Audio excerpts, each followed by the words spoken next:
Janapriya upscale 2 BHK 45 lakhs, 3 BHK 60 lakhs మాత్రమే. సితారా Sainikpuri.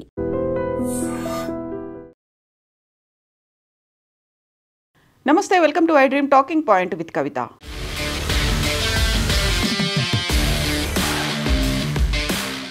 H1B వీసాలకి సంబంధించి భారీ ఎత్తున సెప్టెంబర్ 21న ఫీజును పెంచింది అమెరికా ప్రభుత్వం. $15,000 నుంచి $1,00,000 పెంచింది. ఈ నేపథ్యంలో సర్వత్రా విమర్శలు, ఆందోళనలు, నిరసనలు వ్యక్తమయ్యాయి. ఎట్ ద సేమ్ టైం అమెరికాలో ఉన్నటువంటి ఛాంబర్ ఆఫ్ కామర్స్ కూడా తాము కోర్టు మెట్లెక్కుతున్నట్టుగా అనౌన్స్ చేసింది. అటు ప్రతిపక్షాలు కావచ్చు, ఇటు స్వపక్షంతో పాటుగా ఛాంబర్ ఆఫ్ కామర్స్, ఇండస్ట్రియలిస్టులు అందరూ ఆందోళన వ్యక్తం చేశారు. కోర్టు మెట్లెక్కుతున్నటువంటి తరుణంలో కాస్త ఊరట కలిగించే అంశాన్ని US citizenship and immigration services announce చేసింది.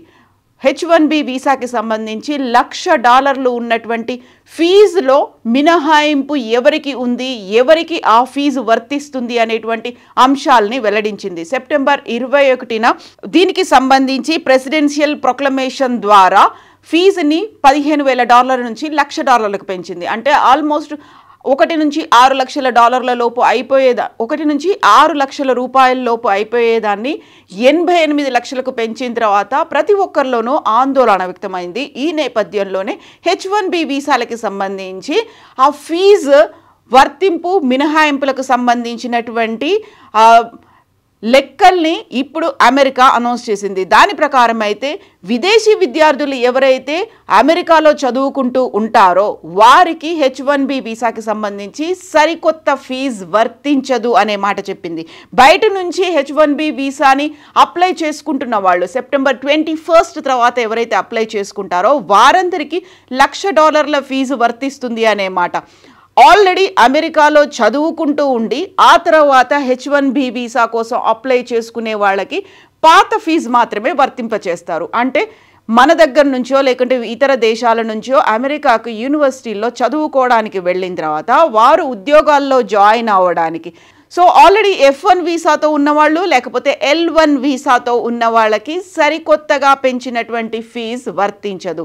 యూనివర్సిటీలో వాళ్ళు ఆల్రెడీ డిగ్రీ కంప్లీట్ చేసుకున్న తర్వాత, డిగ్రీయో పీజీయో కంప్లీట్ చేసుకున్న తర్వాత కొంతకాలం అక్కడే వేచి ఉండి ఆల్రెడీ సెప్టెంబర్ 21 కంటే ముందు H1B కోసం అప్లై చేసుకున్న వాళ్ళకి ఈ ఫీజు వర్తించదు. దీంతో పాటుగా విద్యార్థి వీసా F1 వీసాతో అక్కడ ఉన్న వాళ్ళకి కానీ లేకుంటే ఇంటర్ కంపెనీ ట్రాన్స్ఫర్ వీసా L1తో ఉన్న వాళ్ళకి కానీ ఇది వర్తించదు. ఒకవేళ H1B వీసాకి సంబంధించి కూడా వారిలో ఒక సడలింపులు లేకపోతే దానికి సంబంధించి కొంచెం ఏదైనా మార్పులు చేసుకోవాలనుకున్నా లేకుంటే ఎక్స్టెన్షన్ కావాలి అనుకున్నప్పటికీ కూడా H1B వీసా $1,00,000 ఫీజు అనేది వర్తించదు.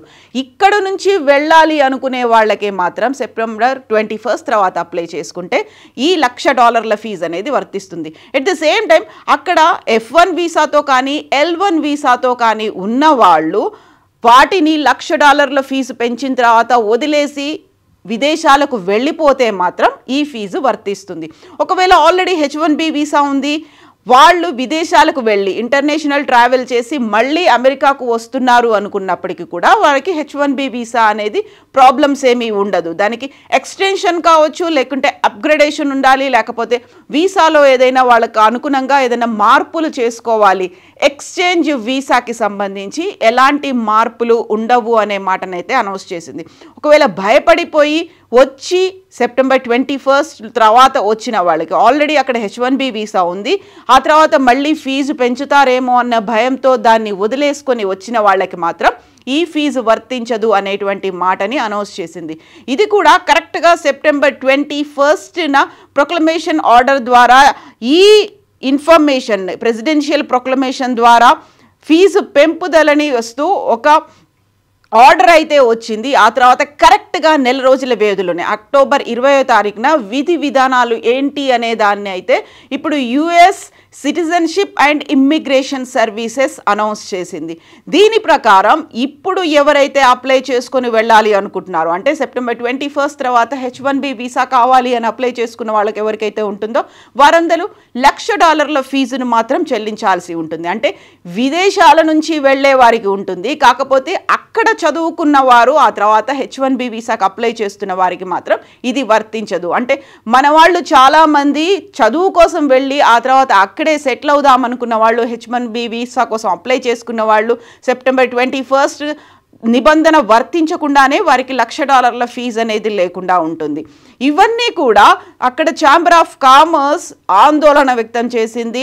దీనివల్ల మనకు కావాల్సినటువంటి ఒక పొటెన్షియల్ అయినటువంటి క్యాండిడేట్స్ లభించట్లేదు అనే మాటతో పాటుగా H1B వీసా మీద బోల్డ్ అంత ఆందోళన వ్యక్తమవుతోంది.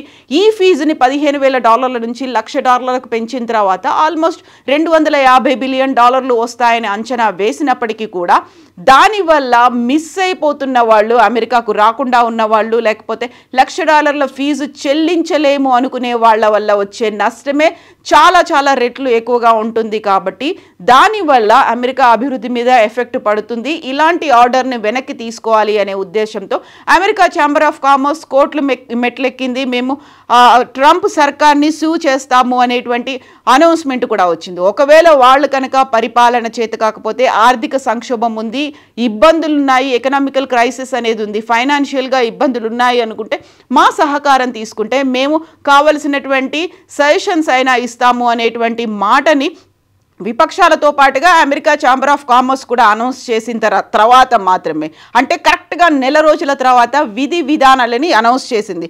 సో విదేశీ విద్యార్థులకైతే ఒక భారీ ఊరట లభించింది. బట్ ఆన్ ఏ కండిషన్, అక్కడ చదువుకొని ఉద్యోగాల్లో సెటిల్ అవుదాము అనుకున్న వారికి మాత్రమే ఇది వర్తిస్తుంది. మన దగ్గర నుంచి వెళ్ళాలి అనుకునే వాళ్ళు ఖచ్చితంగా $1,00,000 ఫీజు చెల్లించాల్సినటువంటి అవసరం ఉంది. అందులో కూడా ఇప్పుడు లాటరీ పద్ధతిని కూడా ఎత్తేస్తున్నారు. 2028 వరకు లాటరీలు అనేవి ఉండవు అనేటువంటి మాటను కూడా అనౌన్స్ చేసింది. కాబట్టి ఈ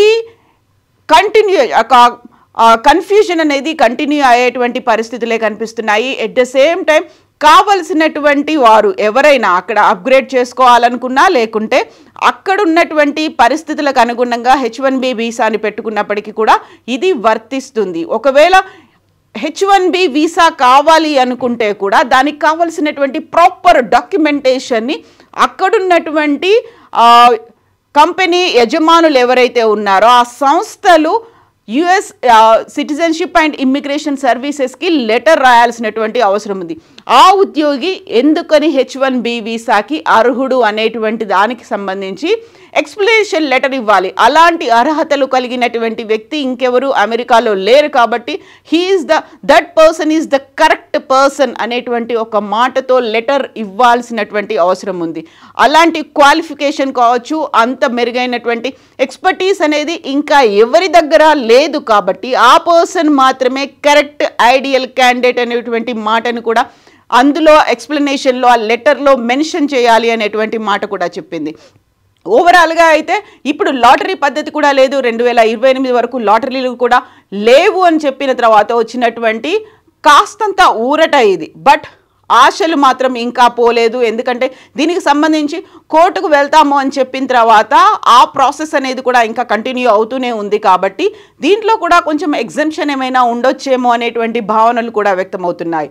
బట్ H1B వీసాకు ఉన్నటువంటి ఆ క్రేజ్ కావచ్చు, లేకపోతే అమెరికాలో సెటిల్ అవ్వాలి అనుకునేటువంటి వారికి ఒక రకంగా దెబ్బ పడినప్పటికీ అయినప్పటికీ కూడా ఎగ్జంప్షన్స్ కావచ్చు, లేకుంటే ఇలాంటి సడలింపులు నిబంధనలకి సంబంధించి మరికొంత క్లారిటీ ఇంకొన్ని రోజుల్లో ఏమైనా వస్తుందేమో అని ఎదురు చూస్తున్న వారి సంఖ్య కూడా ఎక్కువగానే ఉంది. కాబట్టి H1B వీసాలకి సంబంధించి ఈ కొద్ది ఊరటని మాత్రం సెలబ్రేట్ చేసుకుంటున్న వారి సంఖ్య కూడా ఎక్కువగానే ఉంది.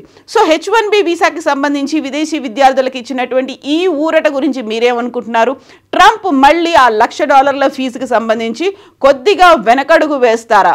ఏం భావిస్తున్నారు? మీరేమనుకుంటున్నారో కామెంట్స్ రూపంలో తెలియచేయండి.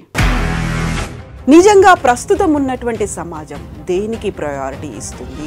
ఆర్థిక సంబంధాల చుట్టూ మాత్రమే తిరుగుతుంది. మళ్ళీ ఎన్నికలంగానే చాలా విరక్తి కలుగుతాను. మంచి అనిపిస్తుంది కదా, లేడీస్ కూడా ఛాలెంజింగ్ జాబ్స్ చేసినప్పుడు చాలా బాగుంటది. ట్రాఫిక్ అసిస్టెంట్స్ గా నియమించిన ట్రాన్స్జెండర్స్ అందరితో సాల్యూట్ చేయించుకుంటున్నారు. ఫుడ్ డెలివరీ ఇవ్వటానికి వెళ్ళినటువంటి డెలివరీ బాయ్ అనిల్ పై కళ్ళ ముందు